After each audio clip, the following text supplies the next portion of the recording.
एक हाथी के दो सूंड हैं और ये देखकर मेरे आश्चर्य का ठिकाना ना रहा। फिर अर्जुन ने बताया कि हे वासुदेव, मैंने एक पक्षी को देखा जिसके पंखों पर वेद की ऋचाएं लिखी हुई थीं। वह मरे हुए जानवर का मांस खा रहा था। फिर अर्जुन के बाद भीम ने भी श्री कृष्ण को बताया कि हे कृष्ण, मैंने देखा एक गाय ने बछड़े को जन्म दिया है और जन्म के बाद वह बछड़े को इतना चाट रही है कि बछड़ा लहूलुहान हो गया, जिसे देखकर मैं हैरान हो गया। भला कोई माता अपने बच्चों के साथ ऐसा कर सकती है? उसके बाद श्री कृष्ण ने सहदेव से पूछा, सहदेव तुम बताओ, तुमने वन में क्या देखा? तब सहदेव श्री कृष्ण से बोले, हे वासुदेव, मैंने वन में देखा कि एक जगह 6-7 कुएं हैं और आसपास के कुओं में पानी है, किंतु बीच का कुआं खाली है। बीच का कुआं गहरा है, फिर भी पानी नहीं है। यह देखकर मुझे घोर आश्चर्य हुआ कि ऐसा कैसे हो सकता है। उसके बाद नकुल ने कहा, हे नारायण, जब मैं वन में भ्रमण कर रहा था तो मैंने देखा कि एक पहाड़ के ऊपर से एक बड़ी सी शिला यानी पत्थर लुढ़कती हुई आती है और कितने ही वृक्षों से टकराकर उनको नीचे गिराते हुए आगे बढ़ जाती है, परंतु उस विशालकाय पत्थर को कोई भी वृक्ष उसे रोक ना सका। इसके अलावा वह शिला कितनी ही अन्य शिलाओं के साथ टकराई, पर फिर भी वह रुकी नहीं। अंत में एक अत्यंत छोटे पौधे का स्पर्श होते ही वह स्थिर हो गई।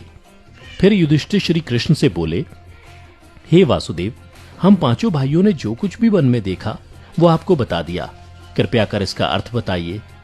तब श्री कृष्ण ने युधिष्ठिर से कहा, हे धर्मराज, जैसा कि आपने कहा कि आपने 2 सूंड वाला हाथी देखा, जिसका यह अर्थ हुआ कि कलयुग में ऐसे लोगों का राज होगा जो बोलेंगे कुछ, करेंगे कुछ।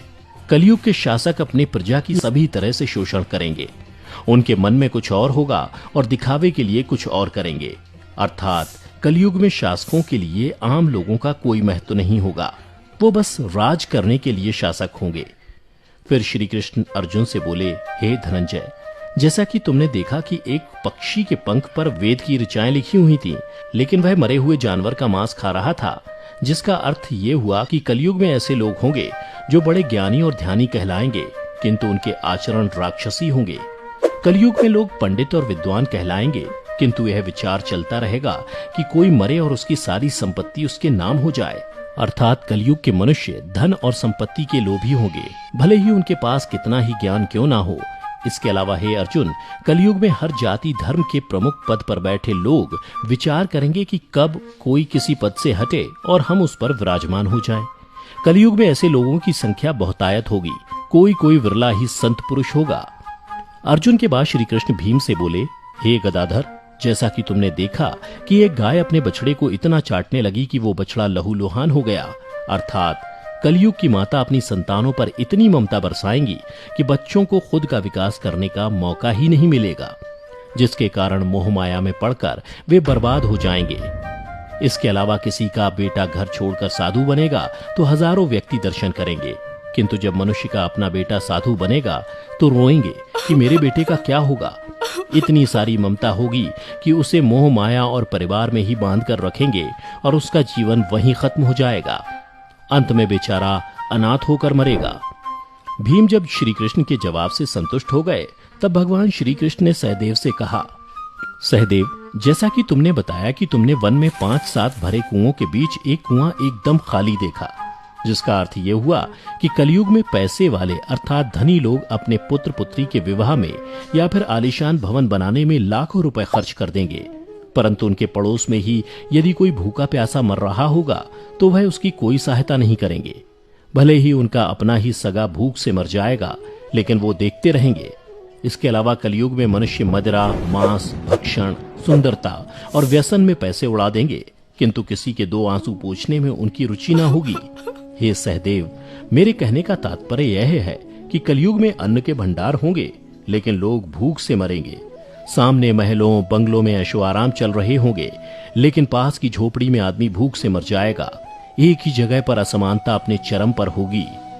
श्री कृष्ण की बातें सुनकर सहदेव को सारी बातें समझ में आ गईं। तब श्री कृष्ण ने नकुल से कहा, नकुल, जैसा कि तुमने बताया कि वन में एक बड़ी सी चट्टान पहाड़ से लुढ़की, किंतु बड़े बड़े वृक्ष और उसके तने उस चट्टान को रोक ना पाए, किंतु एक छोटे से पौधे से टकराते ही वह चट्टान रुक गई, जिसका अर्थ यह हुआ कि कलयुग में मनुष्य का मन नीचे जाएगा, यानी कलयुग के मनुष्यों का जीवन पतित हो जाएगा और ऐसे में मनुष्यों का जीवन धन की शिलाओं से नहीं रुकेगा, ना ही सत्ता के वृक्षों से रुकेगा, किंतु हरि नाम के एक छोटे से पौधे से, हरि कीर्तन के एक छोटे से पौधे से मनुष्य जीवन का पतन होना रुक जाएगा। अर्थात कलयुग में भी जो मनुष्य धन के लोभ को छोड़कर हरि नाम का जप करेगा, उसे कोई कष्ट नहीं होगा और मृत्यु के बाद उसे परमेश्वर अर्थात मेरे चरणों में जगह मिलेगी। तो मित्रों, आपने देखा होगा कि आज श्री कृष्ण द्वारा बताई गई ये सारी बातें सच में घटित हो रही हैं। इसलिए मनुष्यों को चाहिए कि कलयुग में वह धर्म का पालन करें और श्री हरि नाम का भजन करें, तो उसका जीवन सफल हो जाएगा। तो मित्रों, उम्मीद करता हूं कि आपको श्री कृष्ण द्वारा कलयुग के बारे में बताई गई ये कड़वी सच्चाई जरूर पसंद आई हो।